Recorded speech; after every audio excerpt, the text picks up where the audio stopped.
Picture yourself strolling down a cobbled street in Victorian Britain, the air thick with coal smoke and the distant clang of factory bells. Horse-drawn carriages clatter past, their wheels rattling on stone.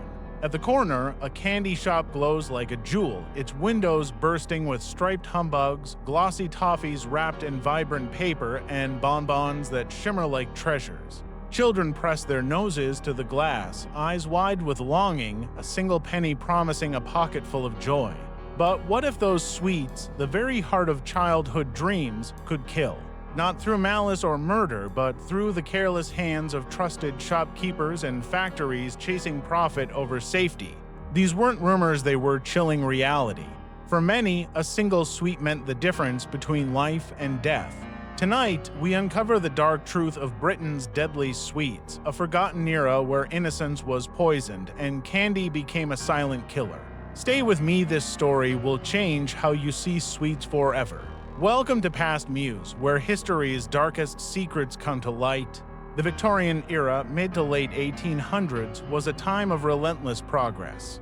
Steam engines roared, powering trains across sprawling landscapes. Factories churned out textiles, steel, and chemicals, crowning Britain as the world's industrial titan. Amid this revolution, one simple pleasure wove its way into every corner of life: candy. Once a luxury reserved for the wealthy, think honeyed fruits, sugared almonds, or rare chocolates, sweets became accessible to all. The Industrial Revolution slashed sugar prices, and mass production turned candy into a penny's promise for the working poor. By the 1850s, sweet shops lined bustling city streets, their jars brimming with delights that drew coal miners' sons and factory workers' daughters alike. A single coin could buy a handful of sugary magic, a fleeting escape from a gritty life. It was more than a treat, it was childhood itself, woven into Britain's cultural soul. But beneath that sweetness lurked a deadly truth. To keep prices low, factories and shopkeepers cut corners. They stretched sugar with cheap powders, brightened colors with untested chemicals, and added preservatives to make candies last on dusty shelves. The result: arsenic, lead, copper salts, poisons that turned vibrant sweets into ticking time bombs. The candies that sparkled in children's hands could stop their hearts, betraying the trust of an entire nation.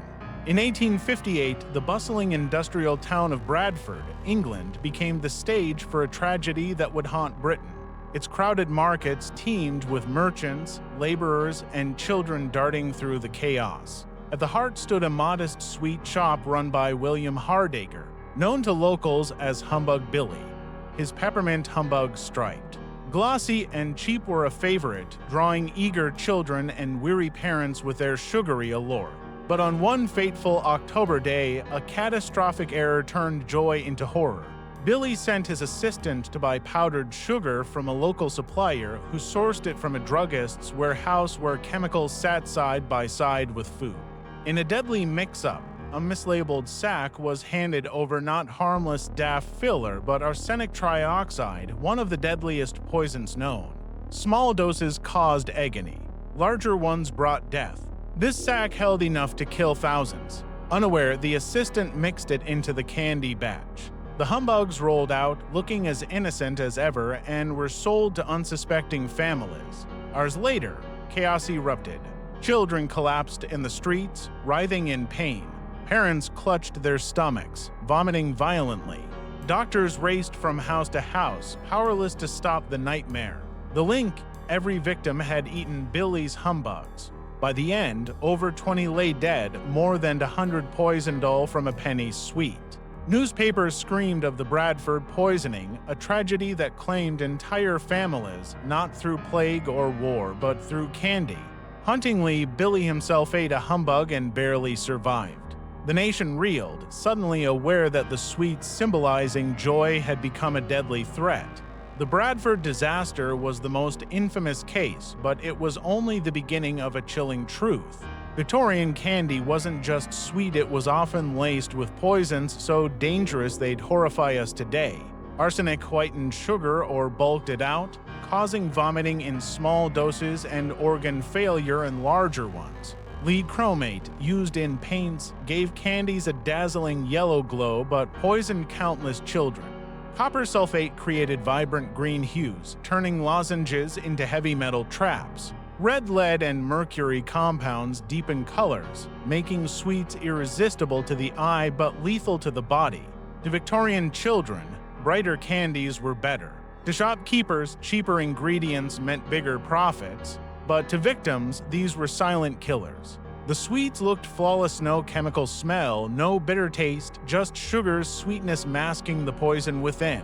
Picture a mother handing her child a peppermint drop, unaware it held enough arsenic to stop their heart. Imagine school children sharing bright green lozenges, laughing as they unknowingly poisoned each other. Doctors noticed the grim pattern: mysterious stomach pains, children vomiting green fluids, teeth falling out from lead exposure. Yet, with no food safety laws, the industry ran unchecked. The Bradford tragedy forced Britain to face the truth. Candy production was a deadly gamble, driven by greed and ignorance, where a child's treat could become their end. Newspapers dubbed them sweet little killers, a name that echoed the grief of families who lost everything to a single bite. Close your eyes and imagine a Victorian schoolyard alive with children's laughter. Their pockets bulge with colorful sweets, peppermints, humbugs, lozenges glistening under the pale sun in shades of red, yellow, and green. Now imagine the unthinkable. Every one of those sweets could kill. That was the stark reality of 19th century Britain. Parents thought they were giving their children joy, a brief escape from a hard life, but too often they handed them poison. These candies were cheap, cheerful, and everywhere, but each bite was a roll of the dice. Today, we take for granted that our sweets are safe, rigorously tested, and regulated. A single tainted chocolate bar would spark instant recalls, headlines, and outrage. But in Victorian times, no such safeguards existed. Profit trumped lives. Even after Bradford's horror, the poor couldn't resist a penny's worth of sweetness in their bitter world, and the trade continued despite the risks. It's a haunting contrast. What we see as harmless fun was once a deadly gamble. How many other tragedies went unreported, buried in silence? How many children never woke after a sweet-filled night? The story of these deadly sweets forces us to question what other dangers history hides, waiting to be uncovered. The Bradford poisoning shook Britain to its core, igniting outrage that Parliament could no longer ignore. The tragedy became a catalyst for change, birthing the Adulteration of Food and Drink Act of 1860.